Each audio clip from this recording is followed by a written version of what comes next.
I'm so happy to be back here with you again. Your leaves are growing on the wall since the last time I was here. It's really a wonderful and beautiful thing.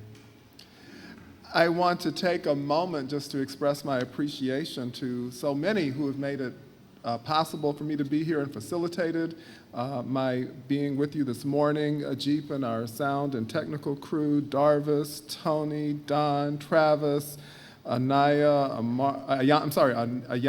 Amara, the choir. I wish I was going to be here for the choir Sunday, but I'm not going to be here. And everyone else who's made it possible for me to be here, I thank you so much. And of course, Reverend Taryn, who extended the invitation for me to be with you today, and it's an honor and a privilege to be before you once again. And as I look out, and even this morning in the earlier service, I saw members of the UUCA board whom I've had a chance to work with, members and former members of the Mid-South District Board, people who have participated in our Southern Unitarian Universalist leadership experience, which I have the privilege of being one of the leaders of as a member of your Southern Region staff, and also people who have attended General Assembly. And it's just great to be back amongst family once again. I want to also acknowledge that this is the first Sunday of African American History Month, Black History Month. And so for everyone who's observing that, welcome. It used to be a week, but now we've expanded it to a whole month. And I hope that all of us will take the opportunity to make the connections between the history of African Americans in our country and our country's history more broadly and the impact that that's had around the globe. I know that we also bring concerns to this space about the state of our country and some of the challenges that we're facing now, the divisions amongst different folks inside of our nation. And my prayer is that we will be able to keep peace amongst us and be actually bearers of peace and light and love in the midst of these very challenging and different times, to say the least. So this morning I want to share with you an experience I had of a challenging and different time about 2.5 years ago. On the morning of Saturday, August the 12th, I was faced with a somewhat terrifying choice: stay inside the walls and live, or step outside the walls and face injury up to and possibly including death. You see, I had come to Charlottesville, Virginia, to be part of the clergy counter-protest to the so-called Unite the Right rally, which brought together white supremacist neo-Nazis and their sympathizers from all over the country to gather at the statue of Confederate General Robert E. Lee at the heart of the city's Emancipation Park. We had come together to represent love, peace, and transformation in the midst of those who would have denied our very humanity. There were several Unitarian Universalists in that group of counter-protesters, including the president of our Unitarian Universalist Association, Reverend Susan Frederick Gray. We had heard Dr. Cornel West give a stirring sermon that morning at sunrise at the historic Mount Zion First African Baptist Church, just a few blocks down from where the Unite the Right rally was to take place. Mount Zion was the starting point for our counter-protest as clergy and other religious folks. That was Saturday. Now, the night before, Friday evening, we had been protected by church walls. There had been an interfaith prayer service sponsored by Congregate Charlottesville, a new progressive organization that was hosted by St. Paul Memorial Church, an Episcopalian congregation.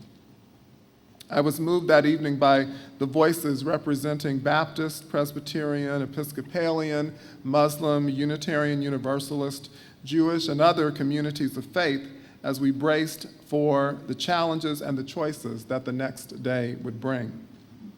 At the end of that Friday night service, as we were about to exit, a voice came over the speaker system telling us not to leave the building just at that time.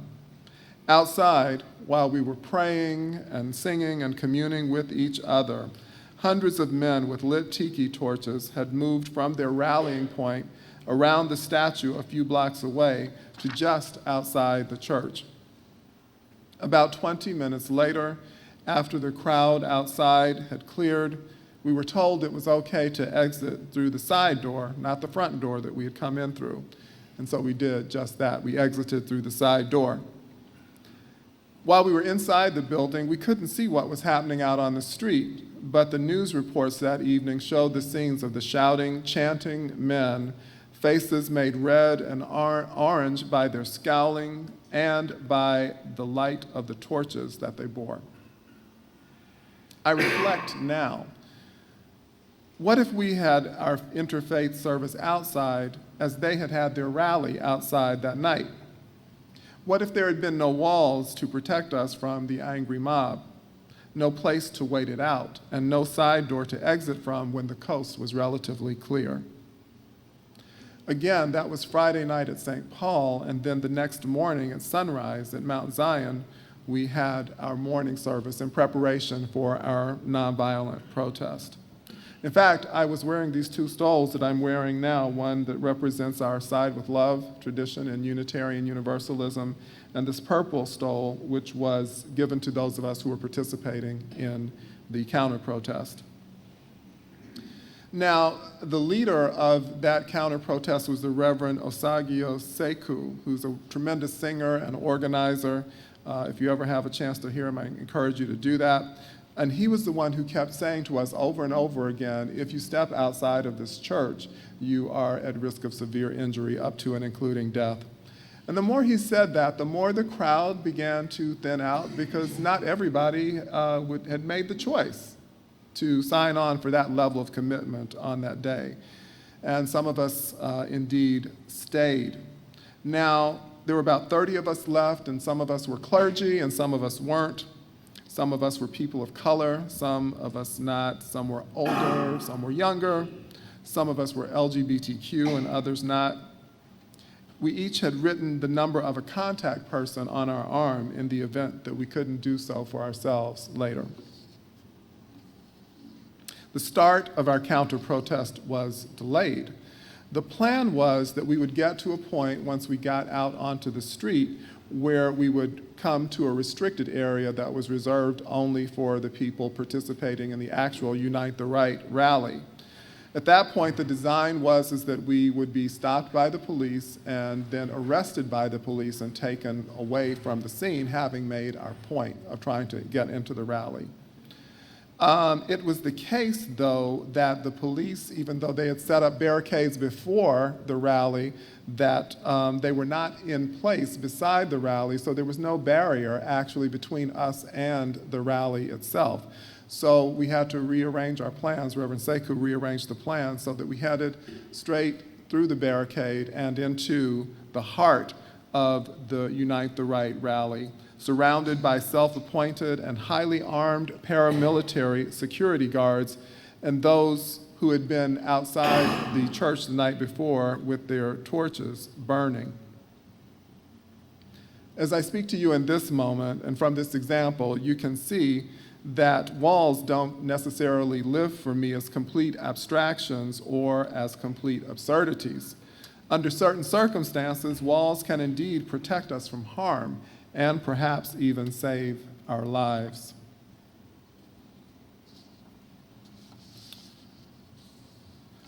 So we marched and we protested. At the point when the fascist and the anti-fascist clashed on the streets a few dozen yards away from where we were standing, we quickly disbanded and fled to a coffee shop 2 blocks away as we had planned originally. Reverend Susan and I went with the others to the coffee shop, and we just sort of chilled there for a moment. We were actually able to watch on the television screen what was happening on the street at the rally itself. And then after a while, we realized that we had some preparations to do for a service that we were going to be leading the next day at the Unitarian Universalist Congregation there in Charlottesville. As we were in the rental car, Reverend Susan and I headed away from the scene, we saw our colleagues running out of the coffee shop back in the direction of where the rally had been. There was mass pandemonium and confusion all around. And at that moment, Reverend Susan looked at her phone to see what was happening, and we realized that that was the moment that one man had plowed his car into the protesters, the counter-protesters at the Unite the Right rally, injuring several and actually killing Heather Heyer. There was no wall of protection between those counter-protesters and nothing to protect Heather Heyer. I wish that there had been something to protect her and those other protesters at the time.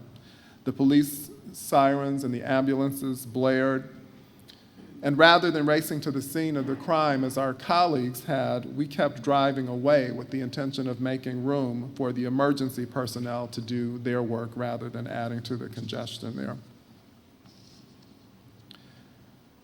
As I was preparing for this service, it occurred to me to just ponder for a moment, where did we get walls from, and what is the ancient history of walls?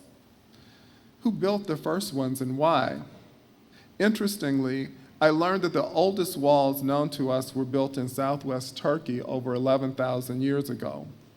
Walls to a temple, in fact, leading some to speculate that religion and worship predate civilization, and that cities were actually built around the spectacle of places of worship.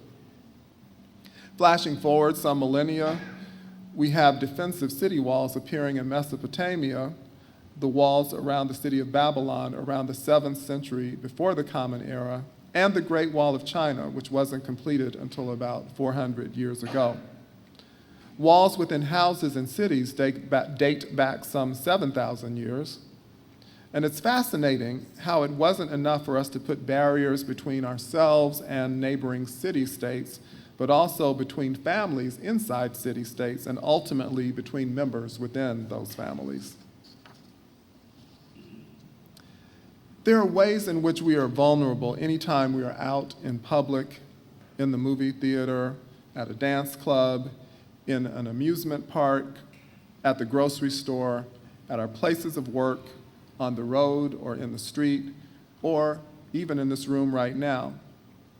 And it causes me to think about what are our protections, what are our barriers of protection in these circumstances. If you ever have a chance to visit the Mississippi Civil Rights Museum in Jackson, I highly recommend it. Might be a good thing to do during Black History Month. You'll have an opportunity to walk through many powerful exhibits with more information than you can possibly take in any single visit. I've been there a few times myself. One of the most memorable experiences was walking into a room that featured artifacts and photographs from the freedom rides across Mississippi back in the 50s and 60s, once public transportation, segregation in public transportation had become illegal.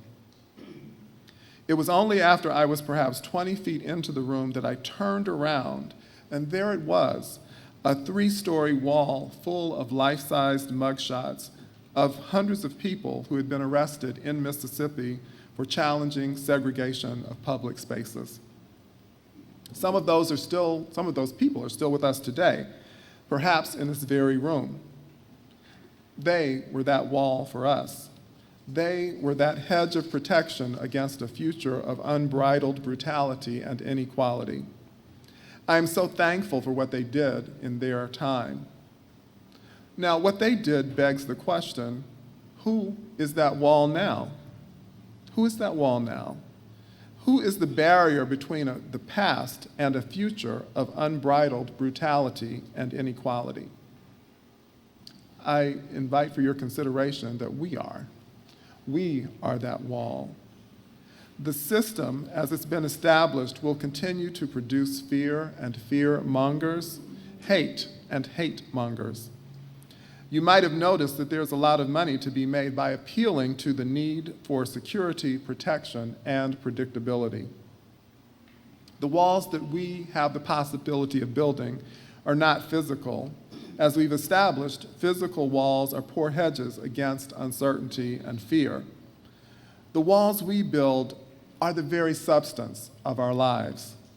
They are our daily actions, the ways we push back against cruelty, malice, and injustice, the ways we resist being silent and driven to the depths of despair, the ways we take care of ourselves and each other, and yes, the ways we put our reputations and our very lives on the line in moments when we are called to do so.